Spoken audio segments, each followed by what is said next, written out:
মনে যারে চেয়েছি।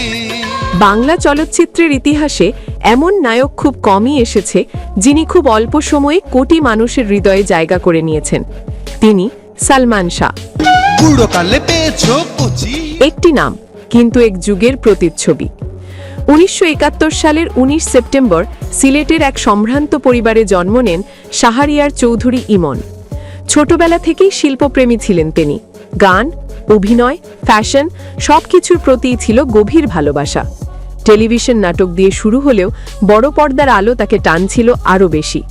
তার স্বপ্ন ছিল বাংলা সিনেমাকে নতুন উচ্চতায় পৌঁছে দেওয়া। 1993 সাল, পরিচালক সুহানুর রহমান সোহান খুঁজছিলেন নতুন এক মুখ।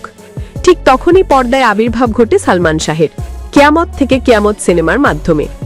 প্রথম সিনেমাতেই তিনি জয় করে নেন দর্শকের হৃদয়। তার হাসি, চোখের চাহনি, রোম্যান্সের স্টাইল সবকিছু যেন নতুন এক জোয়ার নিয়ে আসে বাংলা চলচ্চিত্রে। মৌসুমী আর পরে শাবনূরের সঙ্গে তার জুটি তখনকার তরুণ প্রজন্মের ভালোবাসার প্রতীক হয়ে ওঠে। প্রতিটি ছবিই ছিল বক্স অফিস হিট। বিক্ষোভ, আনন্দ অশ্রু, সূচনা, তুমি আমার, আরও কত সিনেমা, কত স্মৃতি। সালমান শাহ ছিলেন শুধু নায়ক নন, তিনি ছিলেন এক জন্মের স্টাইল আইকন। তার পোশাক, হেয়ারস্টাইল, সানগ্লাস সবকিছুই মুহূর্তে ফ্যাশন ট্রেন্ড হয়ে যেত। তিনি প্রমাণ করেছিলেন নায়ক মানে শুধু পর্দার মানুষ নয়, নায়ক মানে একজন সময়ের প্রতিচ্ছবি। মাত্র 3 বছরের ক্যারিয়ার, কিন্তু 27টি ছবির প্রতিটিতেই তিনি অমর ছাপ রেখে গেছেন। তার হঠাৎ চলে যাওয়া এখনও এক অপূর্ণ প্রশ্ন, এক অমোচনীয় কষ্ট।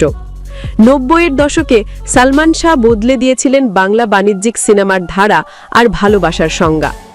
আজও 3 দশক পর তিনি বেঁচে আছেন পর্দায়, পোস্টারে আর কোটি মানুষের মনে।